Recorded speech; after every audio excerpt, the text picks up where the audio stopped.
Olivia Cappuccini. Could you say that for me, please? Olivia Cappuccini. Shaun, please. Olivia Cappuccini. Olivia Cappuccini.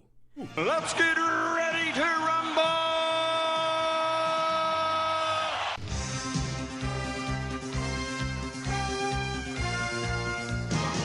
Hello and welcome to Netflix versus Cinema, the podcast that asks the question, where are you going to spend your money nowadays? Which one gives you better bang for your buck? Will it be Netflix or will it be cinema that will win this battle for the screens, for our eyeballs and our money? My name is Tosin and I am based up in Coventry, near Coventry in the Midlands. And joining me as always are my fellow intrepid cinema goers on the Isle of Wight. We have Sharon. Hello. And Shaun. Hiya. And now, you see, before we started this show, right, we started off saying the name Olivia Cappuccini. Say it with me again, guys. Olivia Cappuccini. Olivia Cappuccini. Olivia Cappuccini. And that is because she was the director of a film we spoke about a couple of weeks, last week, I believe it was, when we spoke about Andy Murray resurfacing. Yeah. Yes. And I could not remember her last name. And I was like, Olivia something. Oh, I'm so sorry. And we moved on because we were really, really running out of time at that point. And then when we put up on Twitter, because every week we put a post up on Netflix Cinema Twitter account saying this is who we are, all that kind of stuff, or this is what the new episode is, and saying what it is we spoke about that week. Olivia Cappuccini liked our tweet. Oh, wow. Yes, Olivia Cappuccini. Well, we want to get her name right then. Exactly. And so obviously we're doing this and I'm thinking, well, no one's listening. It doesn't matter if I get something wrong. And then she likes it. I'm like, oh dear. So just in case she actually clicked play and listened to it, I actually tweeted her and said, I'm so sorry. I beg you forgiveness. I sent her a gif of Puss in the Boots doing his big eyes thing. Say, please forgiveness for totally forgetting how to pronounce your last name. So I thought I would set it right this week and go Olivia Cappuccini. We've done it. Olivia Cappuccini. Olivia Cappuccini. Yes. Now you're doing it. Sorry. Yeah, I know. Okay, sorry. All right. Olivia Cappuccini. Olivia Cappuccini. Yes. Okay, so this week we also had, we spoke about Alicia Pilkington, who was the student journalist from The Leopard, the student newspaper of Goldsmith University. Yes. And so I sent her the link to the last week's show, and she was like, "Oh, thank you so much. I'll have a listen to that." And it made me think that people might be listening to this and be wondering, hang on a second, why the heck is one of them in Coventry and the other one on the Isle of Wight? How on earth did that happen? So Sharon, could you just clue in the people to how on earth that happened in the first place? Well, way back when, there used to be a quiz night at the local cinema, and we, all being cinema enthusiasts, basically went along to this cinema quiz with different people, and we got to know each other. And then our interest in film developed into doing a radio show at our local radio hospital, at the Hospital Radio, and we did that for a while. And that was called They Don't Make Them Like They Used To, where we talked about films from before 1980. Yep. It was like a nostalgic film show. Then we were approached to come and do a live radio show, which we did for a couple of years, a film review show. And that has morphed into the podcast that you're now listening to, that the three of us have carried on that relationship of talking about film, past, present and future, on different platforms because we are enthusiasts and we like each other. Yeah, that's it. Exactly. I couldn't have said that better myself. Yes. Very well done. In fact, I probably couldn't have said that. I'd have probably missed out on that. That's really good. The funny thing about it is that the film quiz that happened at the Cineworld Cinema on the Isle of Wight, I actually found out about the film quiz when I went to the loo in the cinema, and there was a poster above the urinal, and I was like, oh, yeah, I think I'll try this out. And that's how it worked. And now, what's this, like, 6 years later? Yeah, sort of that, yeah. Yeah, 6 years later. Do you keep in touch with your friend Giles at all? Oh, yeah, I keep in touch with Giles. That's good. Yeah, keep in touch with Giles Newth. He, I'm not sure if Netflix has listened to this, but he actually shares my Netflix password. Okay. So every now and then I'll switch on, like at the moment we're watching The Crown, and we're switching in and we'll be like, okay, let's watch another episode of The Crown. I'm like, hang on a second. We haven't watched episode 7. Who's been watching? Giles. And it's like, continue watching. It's like, I haven't started watching this. How can I continue watching? And you're like, hang on, American Horror Story. Who the heck's watching American Horror Story? Oh, no, that wasn't us. That was Giles. That was Giles and Nicole. Cool. Yeah, so still keep in touch with Giles. That's that's true. And now here we are 6 years later, still doing this every week. Getting messages from people like Olivia Cappuccini and Alicia Pickleton and all the... I think I just called her Pilkington, and all the other people who might listen to us, like Superfan Nina and London correspondent Holly and all that kind of stuff. So it's all pretty good. Now, we are coming to you in the week in which the final massive film of the year has been released.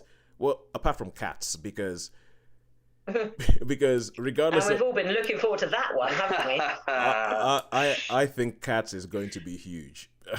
I think Cats is going to be one of the biggest films of the year, quite frankly, because people are going. Well, Greatest Showman was, wasn't it? Last year. Yeah. Because but the thing is, Greatest Showman musical. Yeah, Greatest Showman had a story, and it did, and Greatest Showman didn't send the internet into meltdown when it released its first trailer. People going, "What the heck is this? Kill it with fire!" So yeah, but Cats is so weird and it looks so crazy that I reckon it's going to be the biggest thing. But this is the week in which Star Wars: The Rise of Skywalker has been released, and Sharon, you have not seen. So Shaun and I both went. We both sacrificed for the cause, and we went to see midnight showings of The Rise of Skywalker. Is that not right, Shaun? Yeah. Yeah, that's exactly right. Yep. Yeah. You were there, hot off the marks. Hot off the marks because I wasn't having anybody spoil this thing. No, me too. But the thing is, what I found with the midnight showings is I come home, I'm in total darkness, and I sleep, and I've got one of these sad lights that wakens up, and I wake myself up about 11 o'clock. Yep. And have a cup of coffee, and then I'm all awake, because I did find that, I mean, that's probably an age have thing. a snooze before you go. You mean before you go to the cinema? Yeah, before I go. So about 8 o'clock, I'll darken the room and I'll try and rest, whether I can sleep or not. And then I get up about 11, coffee, freshen up, and I go and I'm wide awake because I made the mistake. Like how I hated Dawn of Justice. I mean, I absolutely loathe that film with a passion. That we talked about another one, right? But I think it might have been that I was so tired, and I was thinking back. I think I might have even dozed off for like a few seconds in and out. Do you know what I mean? It's safer if you go when you're tired because you're thinking, when will this film ever end? Yeah. And it's just because you're tired. It's not because you're bored. But it's also because that's a bad film. That's yes, that's true. Yeah, there is that too. That is there's that too. But I mean, I had to sleep. I did it first for the Avengers Endgame, and I was loved it. You sailed through. Yeah. So I have yet to see Star Wars: Rise of Skywalker. I'm due to go see it on Monday. Yeah, you need to go see it on Monday. And you have very diligently, like I said that I went to see this thing early so I could avoid spoilers. You still have yourself another 3-4 days of avoiding spoilers, right? Yes, and my brother's going to see it tomorrow, so I'm like, don't say a word about this film. Which is why you have requested to be recused from when we actually talk about this film. Yeah, so I'm going to disappear off with and read my Kindle for the next 10 minutes. Read your Kindle, probably with ear defenders on. Ear defenders on and hum a happy tune to myself. I whistle a happy tune. So that I don't hit it. I've even avoided the trailer because I want to go into this film not knowing anything and without having any influences on my opinion. It's going to be difficult for those few days if you wait till Wednesday, isn't it? I'm just not going to read anything about it. It's going to be like that episode of whatever happened to the Likely Lads. Yeah, just as you walk in, isn't it awful because I know last time I had it spoilt for me, one of the Star Wars films, just because it was a casual text and someone said, no spoilers, but it was really sad when this happened. I thought that's a complete spoiler. That's the definition of a spoiler. Yeah. What dictionary are they using? Yeah, because they referred to it. They said I think it was something like, I was really sad by the death of a character, but I'm not going to say who. I thought, well, you just told me someone major dies. So it's going to be one of two people, basically. So they completely spoiled. So, and that was just like a one throwaway line that I went, the day before I went to see, I think that was Last Jedi or something. Last Jedi, yeah. Oh, okay. So we do that. Anyway, so I'm going to disappear. Okay, no, not quite. Okay. But just before you go, I was going to tell my story, like because what Shaun was saying about going to midnight showings and everything like that. And Shaun, you're totally right, because I looked at it and I realized that today, this Thursday, I had to wake up at 5:30 in the morning to go for a business networking meeting, and I had myself like a tennis game at 12, and I was like, oh my god, this is bad. Because I was like, I wanted to watch the film before we came onto the podcast, and I thought I won't be able to watch it on Thursday afternoon because there's just not going to be the time to do it. So I have to go for the midnight showing, but then I have to be up at 5:30 to go to a networking meeting, and I'm like, oh, good Lord, how's this going to work? And thankfully, I have a wife who is used to shift work, and who read me the Riot Act and went, right, this is it. This is the only way you're going to make this thing work. You need to go to bed. He's like, you need to go to bed at 7 o'clock, fall asleep until 11, wake up at 11, go there, come back, do some stuff. And so I just have to say thank you very much, Claudia, who is in the other room and could probably hear me right now. Thank you, Claudia. Send her my best. Oh, send our best to her. I will do. Yeah. Definitely, I can do that. Do you know, I haven't got a problem. And I used to find that if I used to drive any distances and I started to feel tired, if you pull over, just put the recliner back. 15 minutes, shut your eyes, 10, 15 minutes. Yep. It's enough, isn't it? It's enough. Yeah. Yeah, I was a shift worker for many, many years. Yeah. I used to see. I didn't do nights, but I did late. I was a shift worker. I used to see work and shift. Yeah. Yeah. Sorry, that's an old one. I know, but I had to put that in there. Sorry, Sharon. Carry on. But yeah, so I got in the habit of power naps. Because I couldn't come in from work and then go straight to bed. I would find I'd struggle with that, so I would have a power nap. But if I was late, so I could have a power nap and then I'd be ready to go. That's it. Good stuff. All right, so Sharon, Wow. I believe it is time. Yes, I will see you anon. It's like those contestant shows, isn't it? Where it's like, when you finally go, I bid 4. Yeah. Okay, we're back to you. Okay, just make yourself at home, Sharon. Sorry about the mess.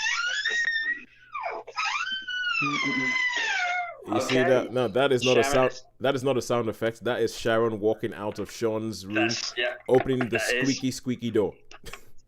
That's the one. The squeaker. Okay. So we're gonna give ourselves 10 minutes for this. Shaun, I'm hearing a bit of an echo. Let me just check, make sure that Did Sharon leave her earphones behind? Whoa. Yeah. So I've just so I haven't got the speaker on, so I don't know where the echo's coming from. Did Sharon leave her earphones behind? Ah, right. Okay. Shall I take them out? Yeah. If you can disconnect hers, I think that might be it. Is that better? I've disconnected. Is that better? Yes, that is better. Yeah. Okay. That's cool. Oh, brilliant. Cool. All right, then. Good stuff. So we're gonna give ourselves 10 minutes to talk about this. To talk about Star Wars: The Rise of Skywalker. For some people, this is probably the most anticipated movie of the year. Now, with this, I don't think it's worth even talking about the plot or anything like that, because people don't care about the plot. It's Star Wars. They don't. It's Star Wars. Stuff's going to happen. There's going to be good. There's going to be evil. There's going to be a light side and a dark side. There'll be lightsabers, blah, blah, blah, whatever. What you really want to know is what you thought about this film. Now, Shaun, I'm going to let you go first. Fire away. Let me go first. Okay. Fire away. What did you think about this? Right. What did I think about this film? I thought it was... do you want the positives or the negatives, or just as they come? Anyway, just go as it comes. Go as it comes. Yeah. So, spectacular action scenes, okay, but I did think this film was all over the place. So many inconsistencies. I know I should imagine if I was a 13-year-old or 15-year-old, I probably would not even think about some of the things that go on. So it probably would be a great movie. But it was just like, now I'm here, now I'm there, and I know they could travel at light speed and stuff, but it was really like everything was really, really convenient, and it was like it moved at quite a fast pace. But it moved a bit too quick. It was like boom, boom, boom, boom, boom, and so many inconsistencies with that. And all I can say is obviously it's a different galaxy because it's a galaxy far, far away, but I think in space, if you're in space, you need some sort of breathing apparatus or some sort of magnetic thing. It was just, let's just say a scene. I was thinking, no, that doesn't work. Why didn't that just come out?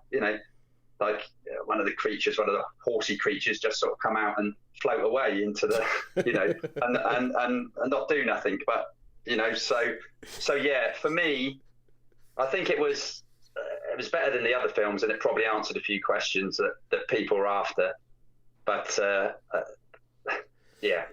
spectacular scenes, pretty good, but lots and lots of inconsistencies, lots of flitting about, and a lot of things that annoyed me. Okay. I tried not to be annoyed. Tosin, I've got to say this. I tried not to be annoyed. I did really, really, but some things were just too blatantly stupid. Okay. So anyway, that's me. All right, now I think I have to say something, because after I read, because I'd been avoiding all reviews, all that kind of stuff. Yeah, I didn't want to know anything about this thing until I went to see the film. So I went to watch the film, and I came straight out, and because I subscribe to Empire Movie Magazine, I love Empire Movie Magazine. They have a podcast as well that I listen to regularly, and I think there's some times where without realizing I steal some of their stuff to actually go on here, and their review is written by a journalist called Helen O'Hara. And if you go to the Empire Magazine website and look at her review, I thought her review was spot on. I thought it was spot on. So much so that afterwards I had to tweet her. I was just kind of like, boom, Helen O'Hara, boom. So what I say, I'm going to try very, very hard to not just sort of recycle what she said, but I think that what she said was just perfect and on the money. So I totally agree with you, Shaun. This film, you do, yeah. I totally agree with you. I was watching it going, this thing is all over the place. What is going on here? I mean, I think that we've spoken about this on the podcast before, and I said about how I was so not looking forward to this film. I was not looking forward to Rise of Skywalker, and it was for one reason and one reason only, and that was the fact that at the end of the trailer they had a laugh, and that laugh is very, very obviously Emperor Palpatine, who is the big bad guy in the original Star Wars trilogy. And I was like, what the heck? What is he doing here? And we actually had a discussion on this where I said I wasn't looking forward to this because of that, and because they're just going back and they're not coming up with any new ideas. And I feel like there's this sort of like war that's been going on with the Star Wars movies recently, where you have the traditionalists and you have the people who think we need to move forward. So you have someone like J.J. Abrams, who I think is a traditionalist, and he just seems to think, no, Star Wars is what has already happened, and so we're just going to go back to what's already happened and kind of rehash that. So he did The Force Awakens, which we have said is a rehash of A New Hope. Then you had Rian Johnson. Yes, definitely. Yeah, it's a total rehash of A New Hope. You had Rian Johnson who did The Last Jedi, and for all of its faults, I know some people absolutely hate it. I don't hate it. I actually think I quite like it, but I know that there are faults with the film. One of the things I really, really liked about that film was that they were trying to move things forward. They were trying to go, okay, look, let's leave these things in the past. Let's come up with something else. And I think where The Last Jedi ended up, it ended up in a really opening, interesting place where we could go there. We could see what happens. We could expand the world a bit. And then they brought J.J. Abrams back in, who is like he's your Star Wars traditionalist. But I think so you have Rian Johnson, who I think he kind of looks at the world. He sees the Star Wars world and he sees possibilities. He's like, we could go here, we could go there. There's so many nooks and crannies of this world that's been presented to us that we haven't examined yet. But J.J. Abrams is like, no. We have to go back to the things that we know definitely have. Yes. And bringing the Emperor back, I think for me that was just a stupid idea. I mean, let people die, for goodness sake. And the more they've been going on in this film series, the more they just seem to like say death doesn't mean anything. I'm like, just go. Don't just give me the things that I've already seen. Give me something new. And I feel like that's what this film just doesn't do. I haven't said that there are some scenes and some things that look like paintings that are painterly, they are great to look at, and you're like, oh my word, that is amazing. And it's a good film to look at. You're talking about the action sequences. I mean, I think, they were good. They were good. They were good. I think the lack of logic that you were talking about, like how you're like, hang on, how did that happen? How did he get from there to there? He would have needed a ship. Where did he get a ship to get from that place wasn't he stranded on that planet? How the heck did he find a plane? And I mean bits like, there's this bit of action going on. Where is he? Surely, but no, he just sort of pops out later. There's lots of stuff. But do you know what really, what bugs me a bit about some films is, and I think I said this about that Angel has fallen and all that, is that the Imperial troops are like, you know, they're like, they don't know what they're doing. They're like, and I mean, these are highly trained people, but it's just like, what? You know what I mean? And you got like masses of things, and it's like, well, that's like a major ship. That's easily got rid of. You know what I mean? It's like, oh, no. why are they so incompetent? You know? Yeah. I mean, there's just so many, and there's so many bits in the film. But I think first of all, I think the film takes ages to get going. I think it takes absolute ages to get going. It's like, it's almost as if they had to reintroduce you to everybody again and say what's going on. So it wasn't as if, it's not like, you know, let's say Return of the Jedi. Return of the Jedi, even though some time has passed between Empire Strikes Back and Return of the Jedi hits the ground running. And it's like, this is what's happened. This is what we're going to do. We know Han Solo's over there. We've got to go get Han Solo. We're trying to get Han Solo. That's how Return of the Jedi hits off. Mm-hmm. But this just sort of starts off with, oh yeah, and remember the last time, remember this person? Well, this is what they're doing now. Remember this person? No, this is what they're doing now. Remember this person? This is what they're doing now. I don't care. It just takes ages. It takes ages to get going. And then when it actually does get going, and it's like, you know, they've put all these characters together, and instead of staying with the characters that we've known for 2 films so far, they keep introducing new characters.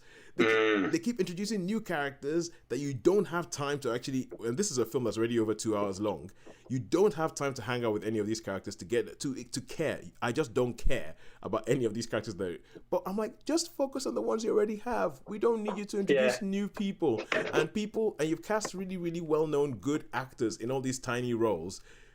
That makes you think, that makes you want to focus on that role, but then you go, oh, for goodness sake, what is going on? I think the script, not so much the script, but the dialogue. I think the dialogue is terrible. Honestly, the dialogue, there were bits in this where people were saying things and I was rolling my eyes. I was like, what nonsense is this? It reminds me of the anecdote of Harrison Ford and how in the first Star Wars movie, he said to George Lucas when he was looking at the script, he was like, George, you know, you can write this. It's like, you can write this expletive, but you sure can't say it. And there were bits of this one that just made me think, yeah, bang on the money. This stuff is, I mean, I just thought the script was not that great. I feel like they wasted so many people in it. I thought C-3PO was annoying. Oh my God. Everything he said was just annoying. And apart from a bit where they do something to C-3PO and then he becomes funny. He actually becomes funny. But apart from that, I just thought it was annoying. So, I mean, there was some... I mean, I could do, you know, I talk about my 5-minute spoiler rant, so I could do a 10-minute spoiler rant on this one. I would join you. Maybe another time. You'd probably join me. Well, perhaps we'll do an extra one sometime on... We should do that. I would join you. I'm really pleased you agree with me. I'm like, yay! That's good. You know, honestly, Shaun, I was watching this film and I was just kind of like, oh my God, what the heck? J.J. Abrams, what is wrong with you? And I feel, when I talk about him being a traditionalist, like I think he thinks that there's a Star Wars playbook. There's things you're supposed to include because it's Star Wars.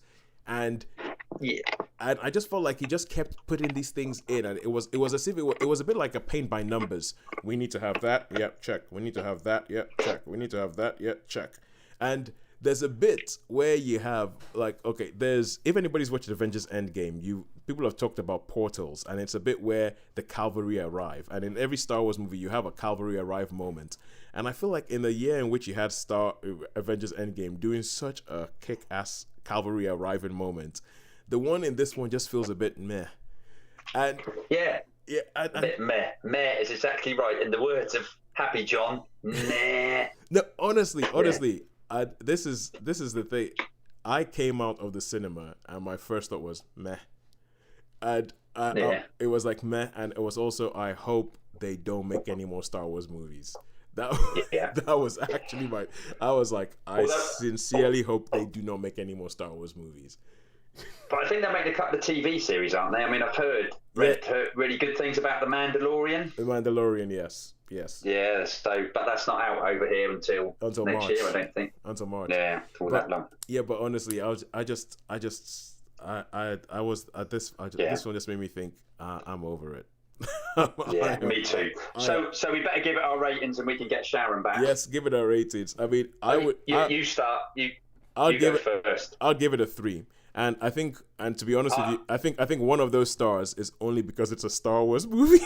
Tosin, we are singing from the same page, my friend. We are singing from exactly the same page. This is like a precedent now. It's like, oh wow, we agree all the time, which is class. So it's a 3 for me as well. I think we're getting too close to each other.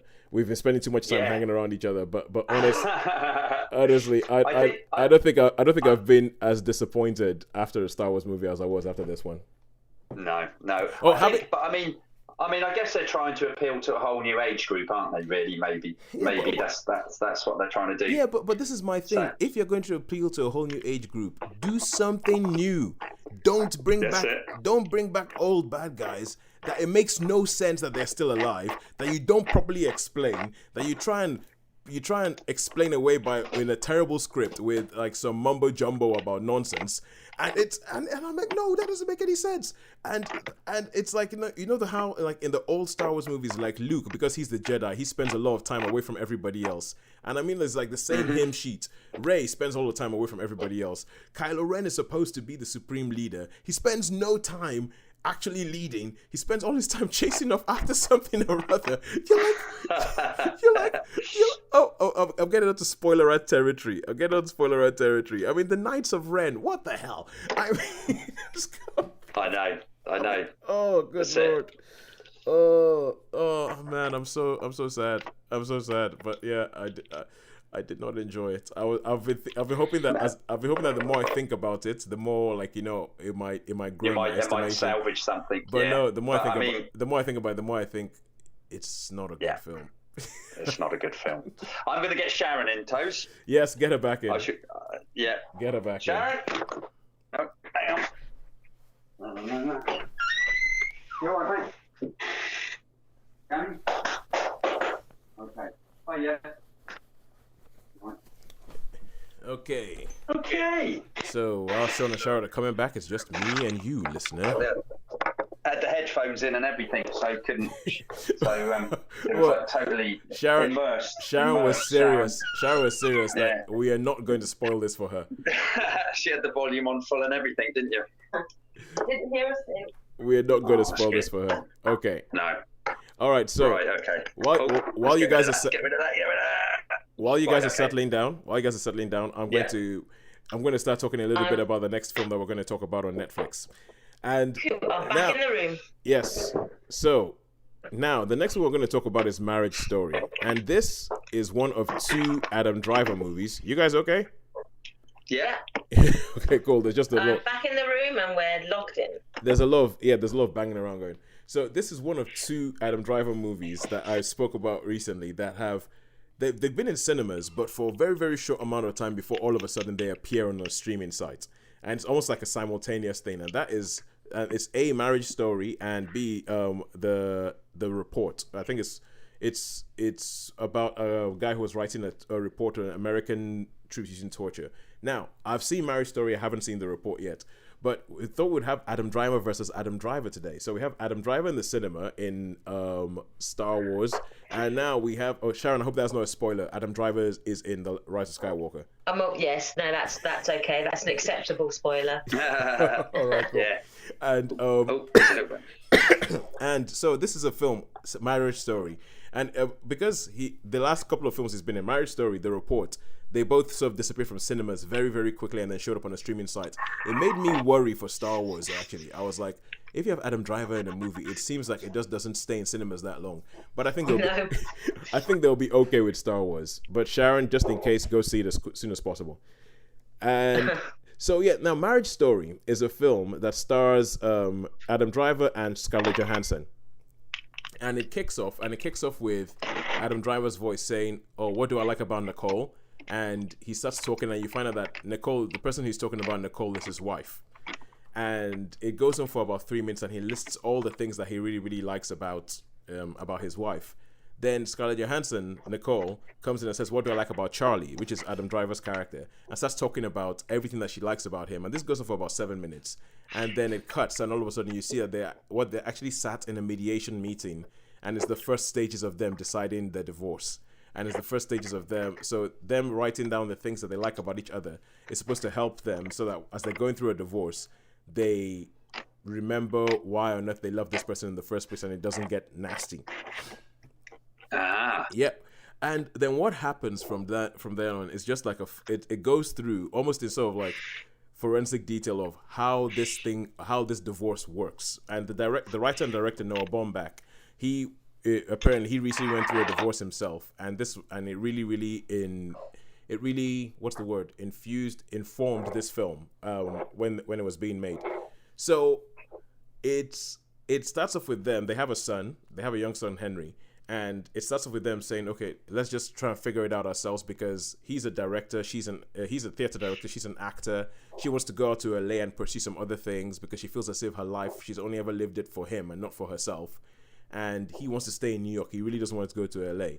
So they're like, okay, we're going to figure it out. We'll sort out what's happening with our kid. We'll figure it out. We don't want to get lawyers involved. And then it goes through how little by little their resolve to not get lawyers involved ends up with, being put away. They get lawyers involved, it gets nasty, and just goes into forensic detail of what happens when a marriage breaks down and you actually have to go through this. The difference is that as opposed to something like, Kramer versus Kramer, which is also like fighting all over the place. This is just very, very human. Like, these are two people who are decent. They are trying to do the right thing by their son. They're trying to do the right thing by each other. But there's all these extra things that come in that, like, Scarlett Johansson gets talked into going to see this celebrity divorce lawyer called Nora, played by Laura Dern, who is amazing, absolutely amazing. Adam Driver goes to see another divorce lawyer played by Ray Liotta, also amazing. And it's just kind of like, it's just really, really great. This is a film that rises and falls on the performances, and this is the film as well in which I finally get what all the fuss about Adam Driver is about. Well, I mean, if I just say this about Adam Driver, apart from Kylo Ren, yep, I think he's really, really, the films I've seen him in. I mean, he was absolutely terrific in Black Klansman. Absolutely, do you know what I mean? And he is a really, really good. What other films has he been in? He's been in a few, isn't he? Well, he's been in a few. It was in one called Patterson. He was in The Dead Don't Die. He was. The Dead Don't Die. That's it. That's the other one. Yeah. Yeah. He does a lot of offbeat stuff. Yeah, I rate him really, really highly. Like, really highly, except for Kylo Ren, which I don't like him as. So. Yeah. Well, you see, now this is the thing. Logan Lucky. That was another one, wasn't it? He was in Logan Lucky. He was good in Logan Lucky. And this is the thing. I quite like. Well, I like films that he's been in, but to be honest with you, it's never really because of him. It's right. Okay. It's very rare that I'll watch an Adam Driver movie, and I will. It's very rare that I'll watch an Adam Driver movie, and I'll be like, oh yeah, because he was in it, that was amazing. So. But this film is a bit where I was like, okay, actually, now I get it. Now I get it, because he is amazing in this film as a dad who's trying to do the right thing by his son, and he's trying to. He knows he isn't perfect. He knows he's a bit self-centered and everything like that. I think that the performances are brilliant. You actually buy them as a couple. You buy them as having been married before. You just believe that they have gone through something. You believe that these guys are a couple. You believe every single emotion that's on the screen, and I think that it's just brilliant, absolutely brilliant for that. I think it's a great film. I understand why people are talking about it in the Oscar conversation, talking about I think there's been a lot of talk about Adam Driver getting a Best Actor nomination. But I think even best film and all that kind of stuff, best director, I think that this film could very well be in the reckoning for all those, because I think it's just a very, very well made film. It's a very, very human story that I think a lot of people would have gone through. And I loved it. I'll give it a 4 out of 5. No, cool. Coolness? Yeah, I would say. That's good. Yeah, and that is, even though it would have been on cinemas, because I think they wanted it to qualify for the Oscars and the Golden Globes, which it's been nominated for. You can find it on Netflix right now, and I would totally recommend it. It's very, very well worth a watch. Right. So that's Marriage Story. Adam Driver versus Adam Driver. And guess who won? Adam Driver. Adam Driver. Of the Adam Driver films. Yes, of the Adam Driver, the Adam Driver off. So that's it. The Adam Driver race. Anyway, so now we're gonna go back to cinema, and this is a film that I think has disappeared from everywhere. That Shaun, you happen to do one of your trips across the water, go to Bournemouth, oh, what's that? And walk into a film. And this is a film that I was looking forward to. I saw the trailer for it, I heard about it, and it has, like with so many films, it has just disappeared without a trace, without a whimper from the cinemas. And that is Lucy in the Sky. So Lucy in the Sky, yeah. So Shaun, tell me, what's this about? Okay, well, this is loosely based on a story of an astronaut called Lucy Kohler, and it starts off, obviously she's in space, and it's had a major effect on her. She's like, all she can think about is like, I've got to get back. I've got to get, that's all I want to do. I just want to get back. And so her life isn't the same when she comes back. Yeah. She's still at, and she works for NASA, and she sort of, she is really good at everything. She's like, works hard. She was at school. She was just perfect. Everything was perfect, when it comes to scores and tests and everything like that. So she's just really perfect. She wants this. And she has a bit of a fling with another astronaut. She has a bit of and shall we say the astronaut's a bit of a boy, bit of a lad, you know what I mean? Bit of a cad. There's a few bit of a cad lad, yeah, a bit of a cad lad, played by John Hamm, I think. And well, that's asking for trouble, isn't it? Yeah, I guess so. Yeah. So if it's going to be played by John Hamm, you know that's trouble.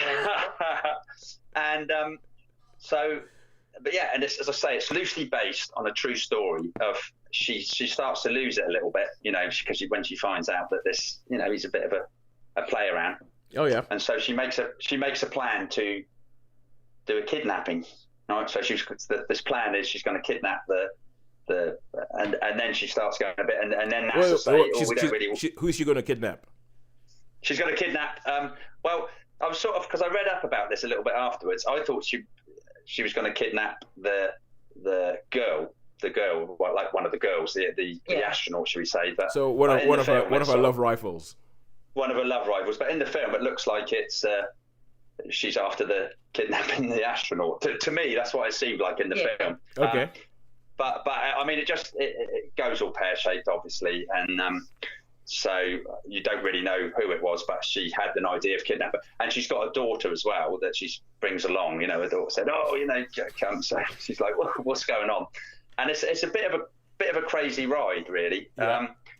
And I found it really, really quite an interesting film. And Natalie Portman, I'm not like huge Natalie Portman fan, but we were speaking about acting like with Adam Driver, but I thought she was really good in this, of sort of descending into, I don't know, what do you call them?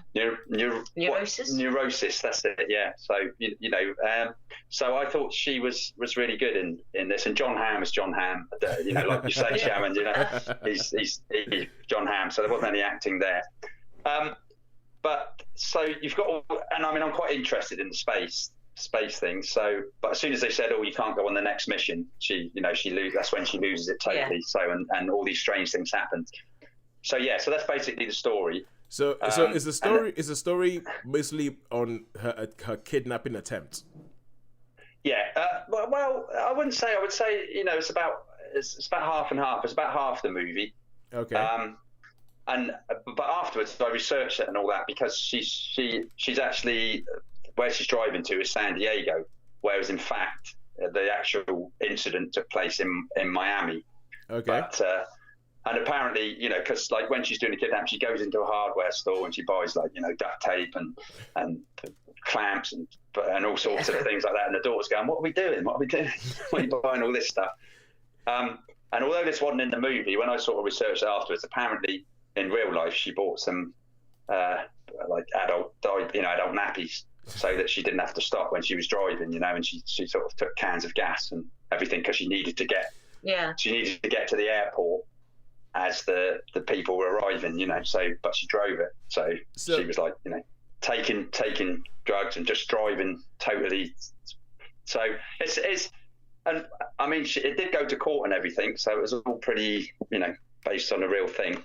But I really, really enjoyed it. It was a bit offbeat, it was a different movie, you know what I mean? It was, so it was an offbeat movie, but it was still, I enjoyed it more than, I thought I might have. So do you think that? And these are a surprise. These films are a surprise when I don't know about them. Yeah. When you know nothing about them, it's a bit like you not knowing one of those Star Wars. Yeah, you just want to go in there. So it's like, oh, that looks interesting. Idea. So you've got no you've got no preconceptions of what it's going to be about. Yeah. So, but it's quite nice, So is it the kind of film? Is it the kind of film that sort of like it's just a character study of somebody losing it?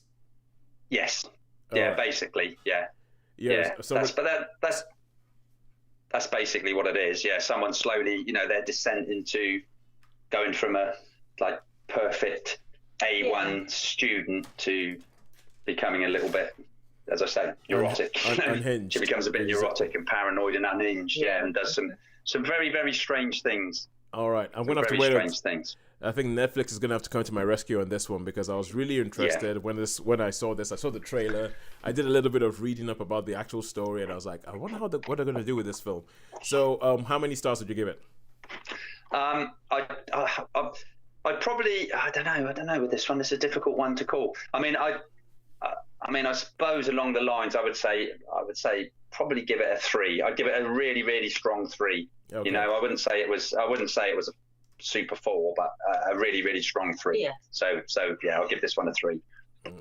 All right. Sounds reasonable. Okay, cool. Good stuff. I was just about to say some scores from the previous films that we've had today, but I realized that might be a bit of a spoiler for Sharon. So I caught myself just in time. And I've got to remember at the end, do not go through all the scores of what we gave every single film. Right, yeah. All right, cool. So thanks, Joe. That was Lucy in the Sky. And now we go back to Netflix, or Netflix and Friends. So Sharon, you have seen Les Miserables. Yes, this was an 8-part BBC serialisation that came out last year. It's taken me about a year to get around to watching it, and it is basically it takes the novel, the Victor Hugo novel. It's a big chunk of a novel. It's over 1,000 pages, and it goes into much more detail that you're not aware of from the musical. And obviously, most people know the musical, love it or hate it. And I know you weren't a fan of the musical Hugh Jackman's version of the film. Yeah, I mean, the Cockney white boy. You know what I mean? The little boy. Oh, Mary Poppins. You know what I mean? That one in France. Well, you may not have liked this as much then, because it's set obviously in rural France and then into Paris, whereas nearly everyone has like a slightly they all have London English accents, and some of them, the common man has a slightly more sort of East End type accent, whereas shut the door, show. Yeah, that sort of it is definitely that. So leave it out. Leave it out, geezer. Get out of my pub. So there is an element of that to it, that they have these sort of, so the posher they are, the more classic English. No one tries to do a fake French accent, which is probably just as well, because that tends to can make it laughable. Yeah, it's true. It does. So they've gone for our class system in terms of like accents. So. Robert Pattinson and the King, we are looking at you. Yes, it's like, oh, mon ami, and it just becomes an affectation, so it doesn't really work. But yeah, this is an adaptation of the classic novel by Victor Hugo, and it is sort of, you follow that story, so you get to see more and understand more of where they're coming from. But it starts off on the battlefield of Waterloo, where Thénardier he's one of the people who plunder the bodies after the battle. Yeah. And he's stealing some jewellery off of one particular corpse when this hand that he's ripping the ring off turns around and grabs him.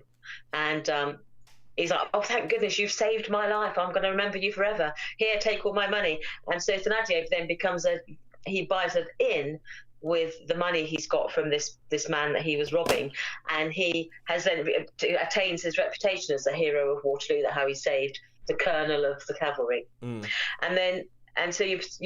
So it starts off at that point that you know that this man is, and this is a much grimmer world than what we've come to expect from like a musical Les Mis, which is pretty sad. But it starts off with like this. I did see a black and white film actually years ago. I think it might have been in a time. I remember it was really, really long and a foreign film, and it was black and white, and that was really quite gritty, you know. Yeah, so this is grim. There's nothing. My brother watched 2 episodes with me, and he said I can't watch anymore. He said it's depressing. He says it's sickening in places. There's one scene, and then so you then go. Then it sort of splits the narrative. So you have the narrative that involves Jean Valjean. Yep. And Javert, how he's in the prison hulks and Javert is his prison guard. And then you see also, you cut to the story of Fantine, who is this sort of young, innocent factory girl who is basically, she's out with her slightly older, more worldly friends, and they get picked up by these 3 guys who basically want to set them up as their mistresses. And she's, she's always been a good girl, as it were, to use the vernacular of the time. And so she says, you will look after me, won't you? If I get into a relationship with you, you just abandon me, because I'm giving up a lot to be with you. Yeah. And he basically turns into be a right rotter. So he leaves her with a baby and unsupported. So she's lost her reputation effectively, and then she's also been left with an illegitimate child. So her only prospects of getting married, of having a good job, or going into service, or anything that would give her respectability has gone. And then you see her, by trying to support her child, how she does go into the depths of, the worst that could possibly happen to her. She sells her hair, she sells her teeth, and then she's driven to prostitution. Yeah. And then you see how Jean Valjean adopts her daughter, and then the story progresses over the next 5 or 6 episodes of how Jean Valjean tries to atone for his past, and other people try to find their way through. And this is the point where she sings, I dreamed a dream of time gone by. Yes, you do see it in her head, but when you see her, she develops consumption, tuberculosis, because of the squalor that she's living in. And there's also, she can send a few francs to her daughter, who's been kept by the Thénardiers, who basically use her as slave labour, and keep saying, well, if she can afford to send us 15 francs, ask her for 40. And then she sells her hair and she sends them 40 francs, and it's like, ask her for 50. And they keep, basically, they bleed her dry. Yeah, because she actually, obviously it's well known as a musical, but it's literally called The Miserables. And yes, and for what, that's the thing, the original story was about the people who were downtrodden in France at that time. So so it sounds like this is sort of reclaiming the title from I Dreamed a Dream of Time Gone By. Yes, it takes it out of that sort of musical theatre world, and you see that taking it away from Susan people Boyle. Who are people who are poor in that, and the same in this country, but not to the same degree, but people who are poor, how few choices they have. Yeah. And some people choose crime, they choose prostitution, they choose theft, they choose dishonesty. Other people try to do the right thing, but then they still get downtrodden. Yeah. And other people, and there's always someone there ready to take advantage of your poverty or your vulnerability, or there's always someone who's willing to exploit you. And so yes, it is miserable. But and my brother lasted 2 episodes because he was off work. He was not feeling very well, so he was like tucked up on the settee. And I said, I'm just going to put an episode of this on. And he was like, oh, I can't watch it. It's making me depressed. I can't watch it. And so I ended up having to wait till he'd gone to bed before I could watch it. But yeah, I actually really enjoyed it. I thought it's good to see an adaptation of a book where they don't flinch from the more unsavoury aspects of the book, or try to sort of, soft soap it. Yeah. I mean, the majority of the people in this book have a miserable fate. Yeah. And they are downtrodden. They are victims in every sense of the word. And the 1 or 2 people who are still standing at the end of the book. Some of them don't get their comeuppance, they don't get justice, and some of them don't get what they deserve. They should be in jail, or they should be, hammered, hounded. They're still standing at the end. So it isn't all about the good guys winning and the bad guys getting their comeuppance. Not in this book, they don't. Not in this version. Have you read the book, Sharon? I haven't read it all. It's one of those books, it's so chunky that every time I sit down to read it, I'm thinking, okay, I'm going to have to commit to this book for at least a month, probably, to do it justice. And I'm thinking, do I want to spend a month reading I mean, I read War and Peace a number of years ago, and that took me about a month to read. Because when you start looking at over 1,000 pages, you've got to commit to that. And I must admit, I've never been quite in the right frame of mind to commit to all of Les Mis. So I've dipped into it thinking, it is very easy to read. I thought you could whip through it quite quickly, but you still have to commit at least a month worth of reading to get through that. Wow. All right. And I never have. So I rated it. Yeah, how many stars would you give it? I would give it a 4-star. Oh, 4 stars, cool. And if I thought you were saying you thought. I thought it was well done. It was well made, well acted. People aged quite convincingly, because sometimes in these things, like 20 years have passed and they look exactly the same. Yeah. I thought they aged certain characters quite well. You see the consequence. Every action has a reaction and a consequence. So yeah, I liked it. I rated it. I thought the production was very well. There weren't many jarring notes. Sometimes you watch these films and you're thinking, what are they doing? Are they sort of doing a funny walk just to make themselves a bit more interesting?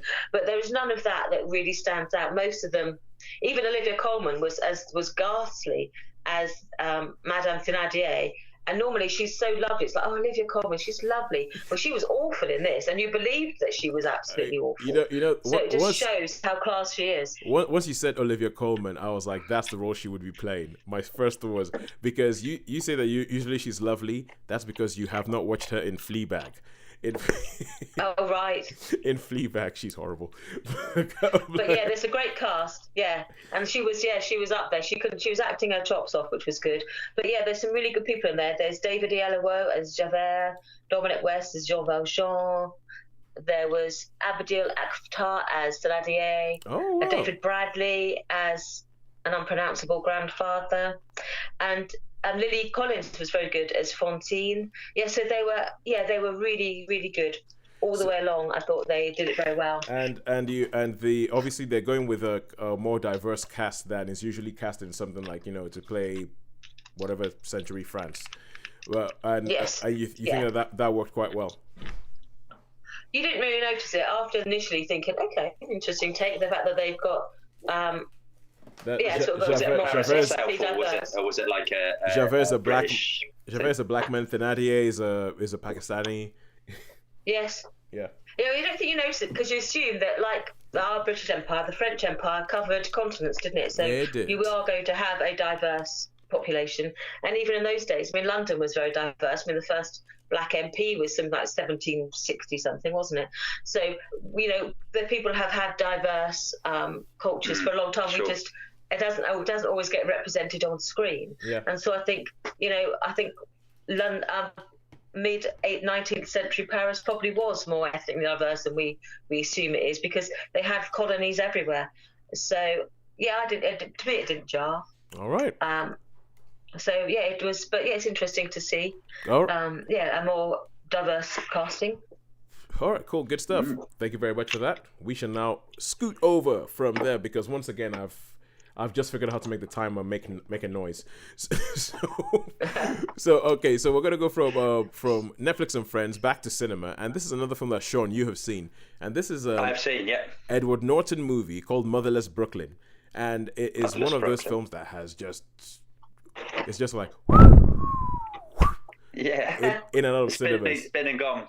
But yeah. So this is Edward Norton making, I think this is his second film that he's directed after Keeping the Faith, and it's set, I guess, in Brooklyn, but I know it's a period piece, but besides that, what's it about? Well, it's so it's set in 1950s New York. The reason it's called Motherless Brooklyn is because you've got Bruce Willis, who's like, and he sort of works for, they're like a private investigation agency. Oh, yeah. And there's a few of them. There's a few that work, but Bruce Willis is like the head. And he comes up. He calls it Motherless Brooklyn because when they were like street punks, there's they sort of rescued him from sort of in prison and stuff. We've got a little bit of music there. Sorry. That's all right. So basically they're like gumshoes. They're like, and Bruce Willis is onto something, and but he gets killed. So basically, Motherless Brooklyn decides that he's going to investigate this whole what happened, who killed him, who does this. So he becomes investigating. The thing is with Motherless Brooklyn is he's got Tourette's, really, really bad Tourette's. So Motherless Brooklyn is the name of the Edward Norton character, not the name of the detective Edward agency. Norton character, because Motherless Brooklyn, that's what Bruce Willis called him, Motherless Brooklyn. All right, cool. So that's where the title comes from. But Edward Norton has got Tourette's. Now, Tourette's, probably most people have heard about Tourette's now with like tics and right. So, so obviously Tourette's, where you've got lots of nervous tics and spontaneous outbursts of, spontaneous, uncontrollable outbursts.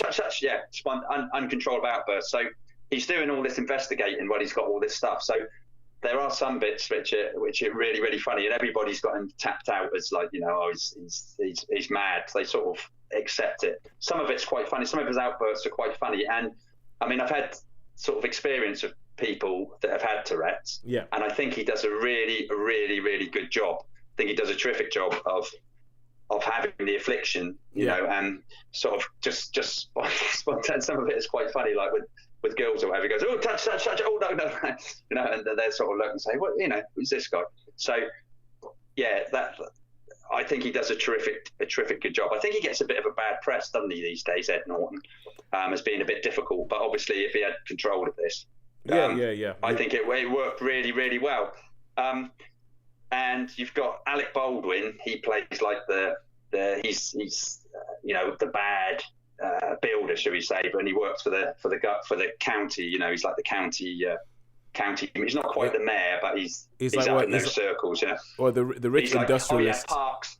Yeah, he's like he's the parks and recreational person, and he's obviously he's clearing these.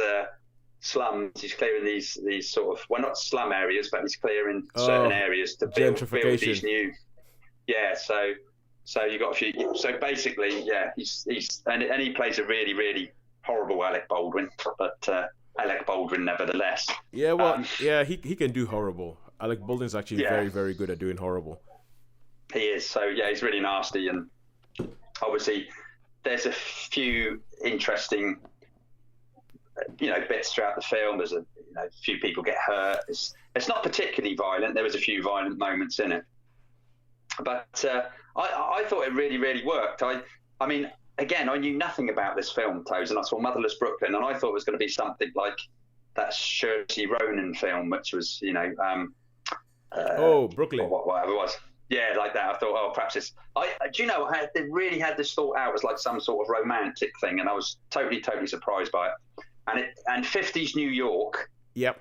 50s is really, really, it does look authentic with the cars, and I love old cars. I love all that stuff. So I mean, and so it was really, really nice to look at as well, because you could see the bridge, the Brooklyn Bridge, and as I say, you had the whole course. So visually, it was really, really enjoyable, and I thought Ed Norton did a terrific performance as someone with Tourette's, but.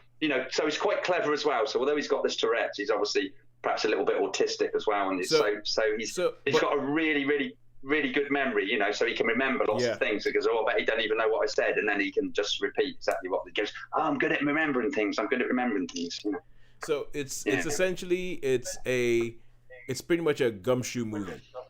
Gumshoe movie, yeah. So, private investigator. Because when you talk about private investigator, and the clips of it I've seen and stuff make me think of like Chinatown. Yeah, very similar. Yeah, similar in that vein. Yeah, definitely in that vein. Okay. Yeah. That's a good. That is a good. That's a good reference actually. Yeah, very much in that Chinatown, LA Confidential, that type of thing. Everybody walking around in trilbies. That's the one. Well, something like that, yeah. And sort of long coats and like everybody, with those New York accents and whatever they call them, balonies and coffee and whatever you get in New York, all that sort of New York stuff. So it's a really, really nice. It's visually it's great, and as I say, I enjoyed this. I enjoyed this film more so than I thought. So how many stars would you give it?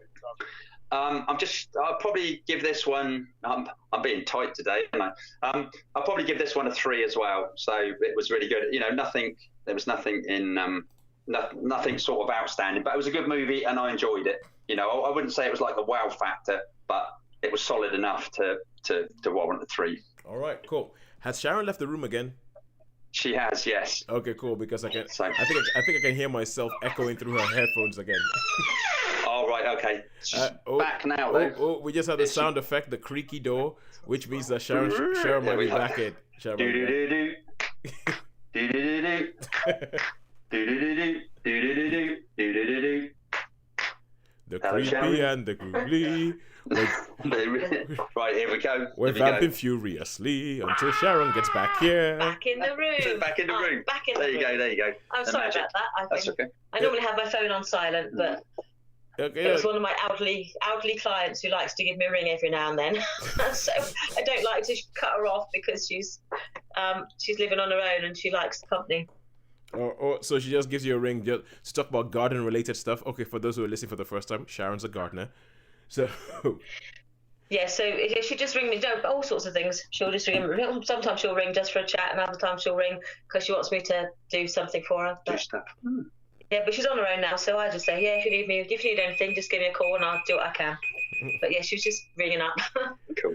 okay. Yeah, it was perfect So I timing, Sharon. You apologise timed for that to the perfection. All right, cool. So, are you ready to tell us a little bit about V-Wars? V-Wars, This yes. is interesting. I'm This interested is a to hear brand about new this. series on Netflix that only landed this week, I think. Wow. I got a little notification. Because you've watched something about flower arranging, you might like to watch this vampire film. So you know how Netflix is so specific about its recommendations. This sounds great. This sounds. But yeah, it's an interesting one actually. But yes, it's a 10-episode series. I watched it over sort of 2 or 3 nights, a couple of episodes each, and it starts off with Dr. Luther Swan is played by Ian Somerhalder from Vampire Diaries, so he's got a bit of the vampire credentials behind him. He's the He one that looks plays like a- Rob Lowe. Yes, he does very much. Now that he's got a bit older, he looks very much like Rob Lowe, Yeah. definitely. Yeah. Okay. And him and his best friend, Michael Fane, played by Adrian Holmes, have been sent to... He's a scientist who does sort of molecular sort of DNA science and stuff, and he does look into ancient strains, and he's got a theory about how the next big catastrophe in terms of the human races is not going to be environmental, and it's not going to be extraterrestrial, i.e. it's not going to be an external factor. It's probably going to be from the melting ice caps that it's going to release an old extinct virus is going to be sort of released into the water, and that's how it's going to cause the next catastrophe for humankind. Oh, so it's present day. It's set in the present day. Oh, yes. wow. Okay, cool. Bang up to date. So you first meet him, he's giving this lecture about, the end of mankind isn't going to come from an asteroid. It's not going to come from Climate change. It's going to come from our ancient past. All right. And there's this research station in the Arctic that suddenly you see sort of about the things going on, where this one man appears to be running mad, and then he kills himself, and he's sort of like screaming, and there's blood everywhere, and then you see him kill himself, and then this other doctor says, we've lost track of our research station in the Arctic. We need you to go there, find out what's going on. So the two of them go to this Arctic research facility, and they find blood everywhere, but no people, no bodies. And then they go into the research lab, and they basically scoop up everything that they've been researching to find out if there's a link between what they're researching. And they basically have found this ancient virus that attaches itself to your DNA, and in certain people where they got certain sort of chromosomes or whatever, that I don't know the science of it, but basically there's this, if people are exposed to this, it can affect them in different ways. It can give them like flu-like symptoms and then they're fine. Other people who give like flu-like symptoms and then they become basically vampires. And then a third group become more like succubus, where they feed on people, but they don't kill them. So you've got like the vampires that kill and the vampires that just feed. Okay. Right. They're like a succubus where they can like Just seduce keep someone people. and yeah. So They it keep tries people to as, like, pets. so it tries to mix up the vampire formula that was getting a bit tired. Yes. It's sort of trying to inject a different sort of take on it. And so as the story progresses through the 10 episodes, first of all, you see these random like murders where they're thinking there's a serial killer out there who's like ripping the throats out of people and sort of mutilating them.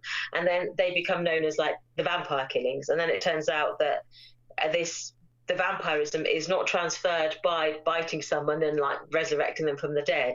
It's a virus that attaches itself to your DNA. And so certain people are triggered because they've got this sort of gap in their DNA, and so when they get affected, and this virus, because it's like all viruses, it can be airborne and it can be on surfaces. So like a common cold, you can get someone's cold, a cold from sharing an elevator with them. You don't have to have any personal contact. Or if it's something that they've handled, if you've handled it within a couple of hours of them handling it, you can become infected. Right. And so this vampire virus basically has spread exponentially. It starts off with like 1 or 2 people, and then it's just gone a bit mad. And this is where it becomes a bit interesting, is the first vampire to be affected, he basically it then becomes political slightly, in that he identifies that you can become affected, you become a bit of a beast for a couple of days, and then you get control of your symptoms and you become like a normal human being, except you have to feed on blood. And so they form like this collective with other vampires, and then they want to basically get vampire rights. They want to be recognised as a separate species. And so as the story progresses, it doesn't go down the straight horror route. It becomes, there's horror, but then you can see how would national security handle vampires if they were American citizens. Can I ask one question? Yeah. Is there any with the stakes and the fight, is there any fight? There's no real. Oh, there's fighting, but you can shoot them. You can kill them because they're effectively human, but they've just got this strength and they feed on people. And you don't need the pointy sticks. You don't need the crosses, the crucifix, holy water, or any of the sticks. So it kind of goes down the True Blood route of, this is the new reality, this is the new world we're living in, and we're just all going to have to try and figure out a way of getting along. While there's different people with different things in the background who are like, ooh, I want fairies to be in charge. I want vampires to be in charge. No, it's the werewolves. Yeah. And as opposed to the outbreak thing of, oh my God, this thing's about to break out, we need to stop it.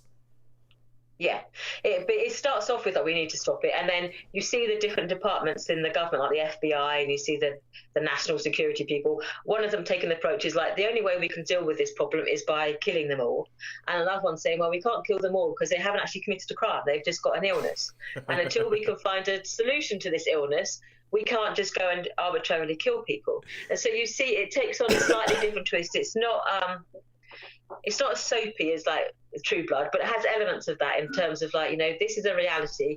People have got this illness. This is a consequence of this illness.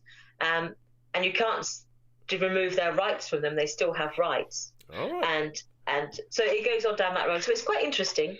I mean, there's a bit of gore in it, a bit of violence. Sounds interesting. But it's not your typical... No, it's different. It's different. It's a different take on it. It's based on novels by a writer called Jonathan Maybury. He writes horror stories. I've read a few of his books, and they are like fast, furious, completely outlandish and unbelievable. But he's got a knack of writing quite well. So how many stars? I'd give it a 3. I'd say, I mean, it is what it is.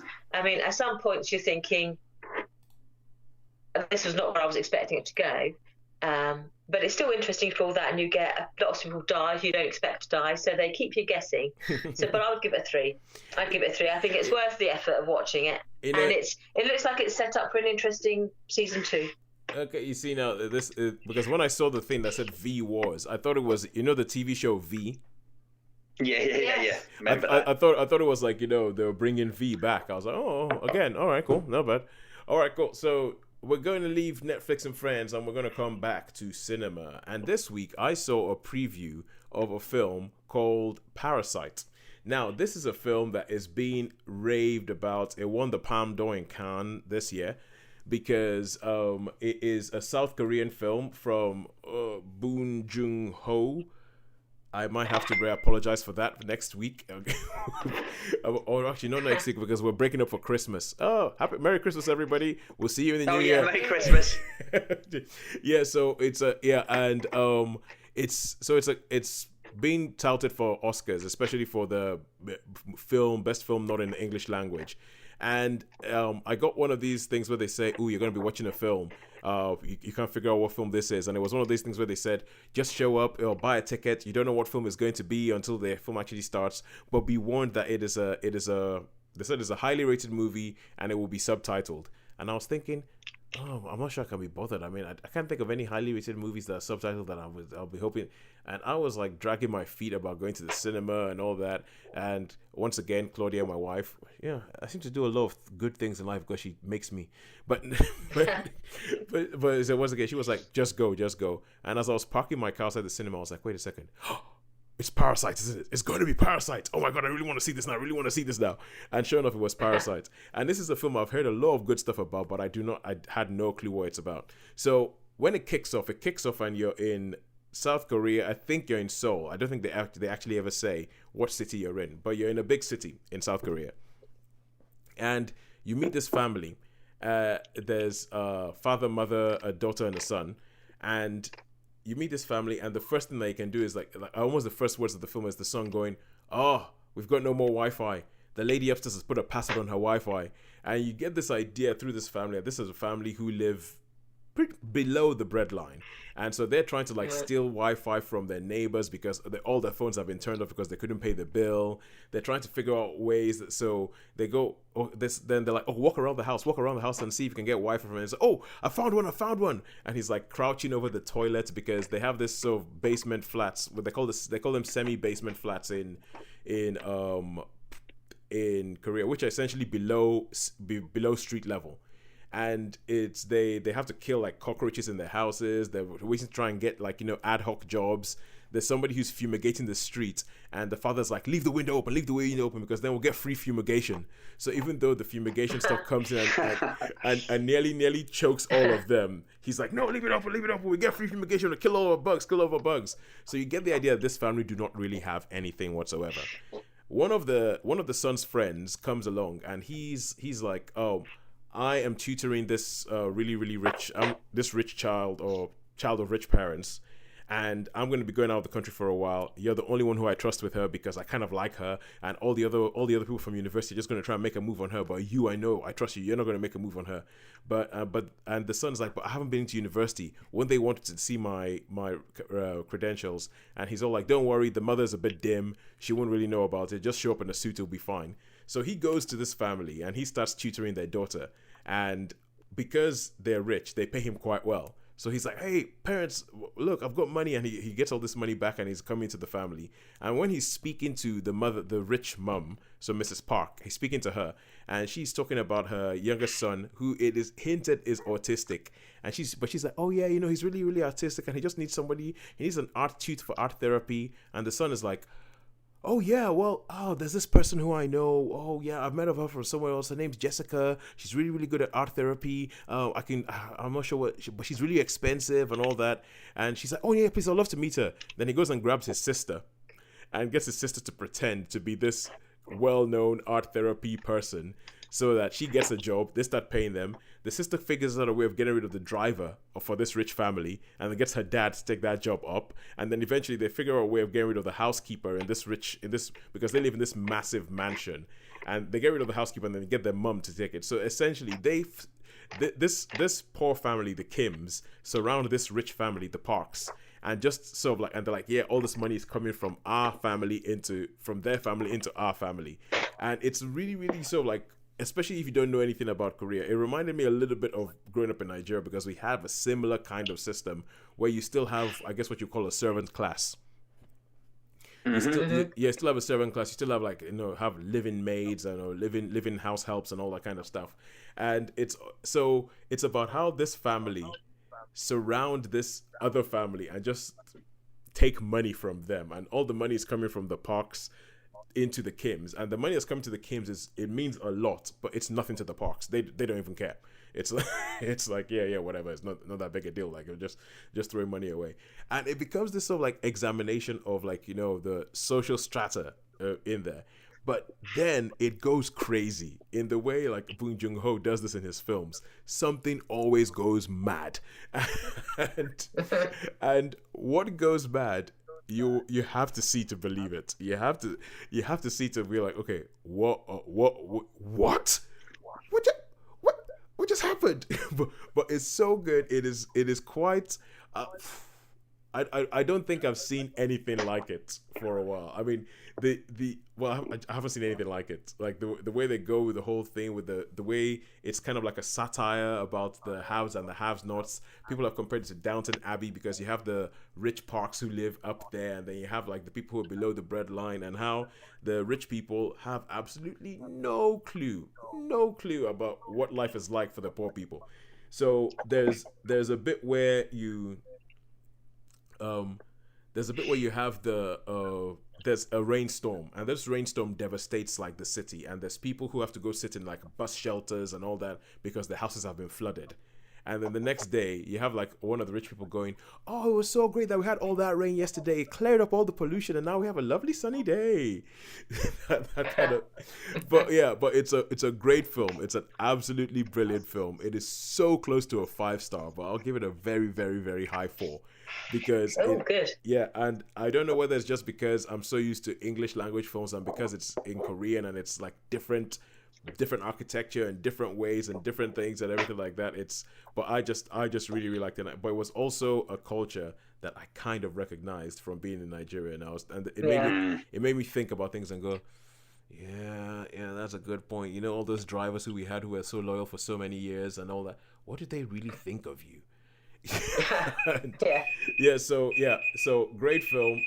When it comes out, I'll say go find it. Shaun, I know you love your Southeast Asian cinema. I do. And this looks intriguing. I say just the poster. We've got a picture of the poster up on here. You got these feet sticking out of the bottom. You think that's intriguing. It makes you look at it and think, okay, the more you look at the poster, the more you can see in there and think there's stuff going on there. It's a really good film. I mean, I think when you actually get to see this, it's one of the good ones. This is one of. It might not come over here, so I might have to wait until it, because you know what, it might be. Pardon? Yeah. Oh yeah, it'll definitely be there. So if it is, I'll check that out.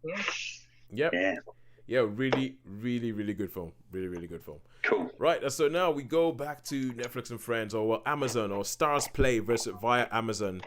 Well, so Amazon have this weird thing where they have. I was just going to say. Yeah, you were going to say what? Go ahead, Shaun. I was just going to say the reason. Okay, this is how I come back to watch Pennyworth. I actually opened an Amazon account, never done anything on Amazon before, and it said 30-day Amazon trial. Yeah, and I thought, okay then, but and the postage would come down, free postage and all this for 30 days Amazon trial.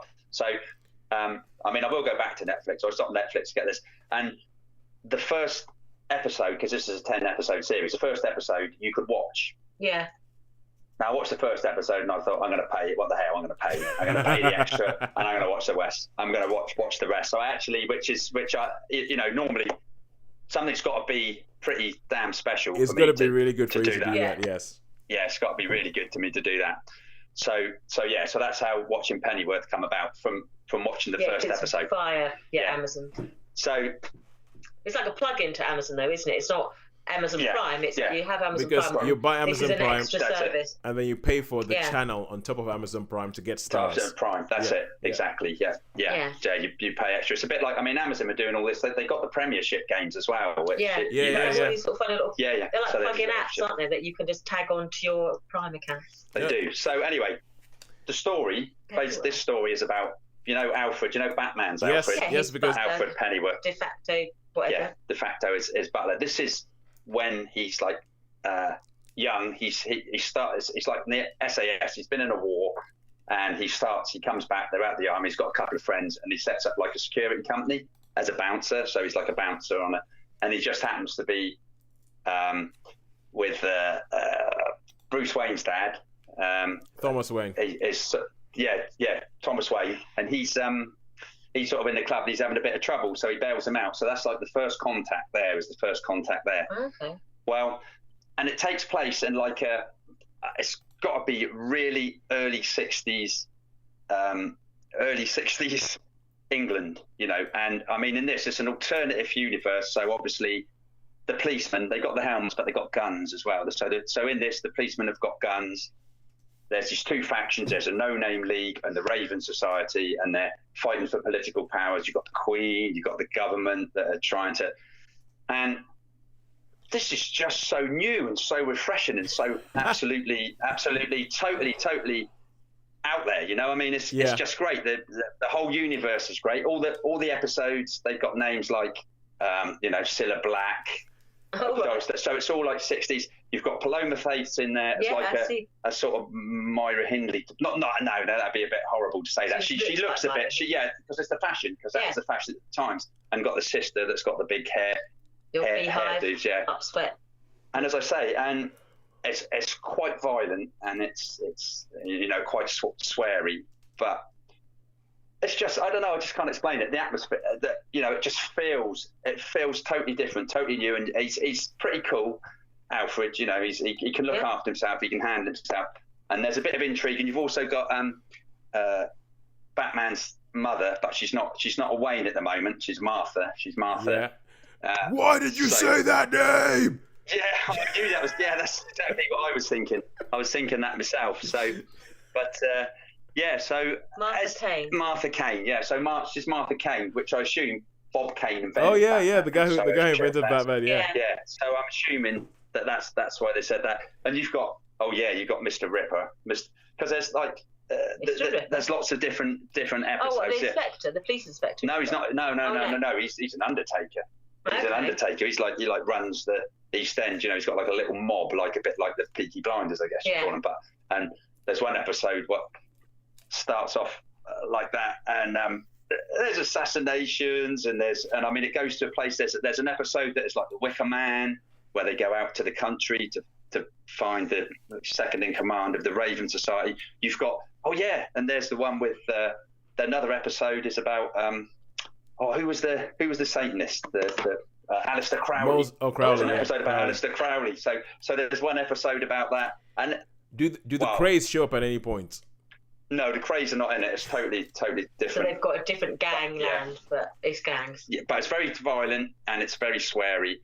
But each episode is just good. You think, I've got to watch the next one. I want to watch the next one. I want to watch the next one. I know my brother's been watching this. Oh, has he watching it? Has he? Watched it, but he's been watching it. What does he think? Do you know? Or have you not asked him? I haven't asked him. Oh, you must ask him, because I would like to know. If I'd known you were reviewing it, I would have said, what's it about then? But he's been going on about it, so I know that he was watching it. Yeah. So they suckered me in with the plot. You know, the first one. Yeah. They suckered me in with the first one. So what have you got? You got like Lady Penelope. The episodes: Lady Penelope, Shirley Bassey, Cilla Black, Julie Christie, Sandy Shaw, Elmer Coogan, Marianne Faithfull. Oh wow. Pardon? So it's all very, and it takes place in that time. And the Queen's real, quite badass. You know what I mean? It's not like she is.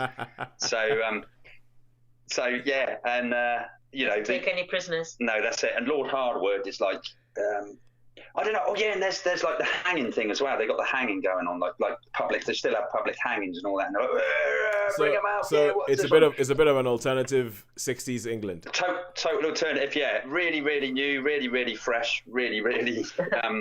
It sounds like it definitely isn't Peaky Blinders for you then. No, it's definitely not Peaky Blinders. Definitely not Peaky Blinders. Mr. Ripper though, possibly. But what can I say? Okay. They're all great. Yeah, because the thing about this, right, is that you know how every now and then I'm signed up with extras agencies and I get like requests saying, okay, and I remember actually getting a request to be on Pennyworth, to be a supporting artist on Pennyworth. I couldn't make the dates or anything like that, but the things that they were talking about, they essentially told you, it's about the early days of Batman's butler Alfred, and they were saying things like, okay, are you okay with nudity? And I was like, what is this show? It's like, this is one of the few times I've received Batman and nudity in the same email. But were you not tempted, Tosin? Were you not tempted? No. I've received a couple of things like that. I where they say, there's gonna be like. Essentially, I have received calls saying, "Oh, by the way, if you're okay with nudity, we need extras for an orgy scene." I've received those emails. No, thank you. No, and I'm just kind of like, no. Sorry. I'm still too much of a prude for that. I'm sorry. I guess in the nightclub where he works, where he's the doorman, where he works. Yeah, you can pretend to disco dance, but you don't want to be cavorting with some But I mean, it's not like in your face. It's not like in your face. You know, it's very much just like the nightclub, and there's obviously girls dancing and things. You know, so yeah, I wouldn't say it was any particularly. It wasn't like maybe you graphic. haven't seen that scene yet, then. Well, no, you've seen the whole season. Oh, okay. Yeah, sorry. I was just gonna say, like, but it's a really, really weird thing when you're speaking to somebody on set and you realize that, you know, about 30 seconds earlier they were naked behind a wall, and then you're like, hang on, you're wearing a bathrobe. Oh, I see, you're naked underneath there. Oh wow, this is interesting. It happened, yeah, but it's film sets, weird places. Cool. All right, cool. So Shaun, how many stars would you give it? Well, you can guess. This is going to be. I mean, generally sometimes I've been really generous, haven't I? And this is probably one of my highlights of the year. Totally got immersed. Really, really enjoyed this. I thought, you know, there was probably two of the end episodes probably didn't quite cut the mustard because a couple of things happened.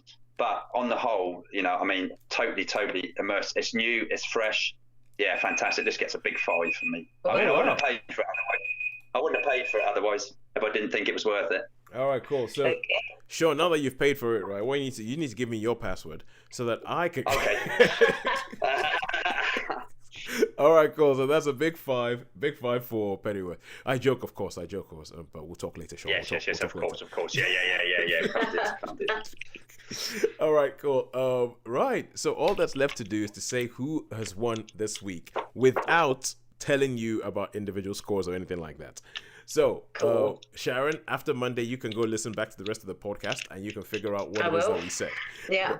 But at the moment, it's Netflix or cinema, and the winner this week, it's been quite by putting in a nice consistent performance all across the board throughout all the different rounds, is Netflix. Netflix and Friends. Well, we have to say and Friends because the highest score was was not a Netflix thing. So yeah. So yeah. I'll tell you what though, Tosin. With all this, I mean, what do you watch now? With all the other streaming ones coming up, like I'm having to flip and flop. You know what I mean? Now you've told me V Wars is on Netflix. I'm like, because I just I mean, I will go back, but I just stopped the subscription for a little days to do the Amazon Prime stuff. You know, so it's flippy floppy about and everything. I'll tell you what is actually quite funny. It's you know on Netflix, BoJack Horseman has come back. What do you do? I know. Probably... It's like, what do you? And this is the thing. Like once you said, what do you do? I only just remembered now. I saw it. I was like, oh, new episodes of BoJack Horseman. Gotta watch that. Love that show.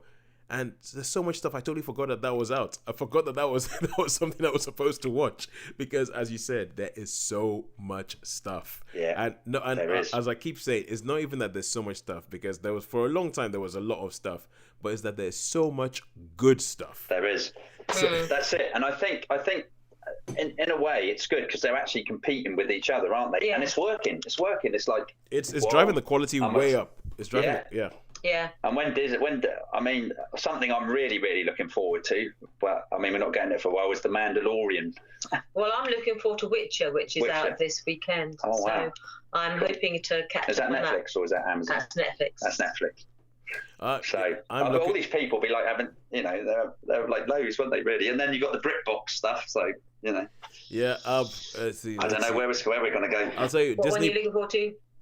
Disney Plus. I'm looking forward to getting Disney Plus because there's 2 TV shows. There's 2 cartoon TV shows that I need to watch.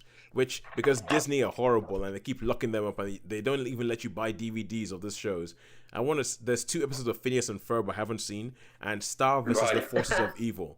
Star vs. the Forces of Evil. Love it, and I want to watch all the episodes and figure out how that storyline works. But anyway, cool. Until next year. Until next year, yes. Until next year. Happy Christmas. Happy New Year. Thank you so much for Christmas, everybody.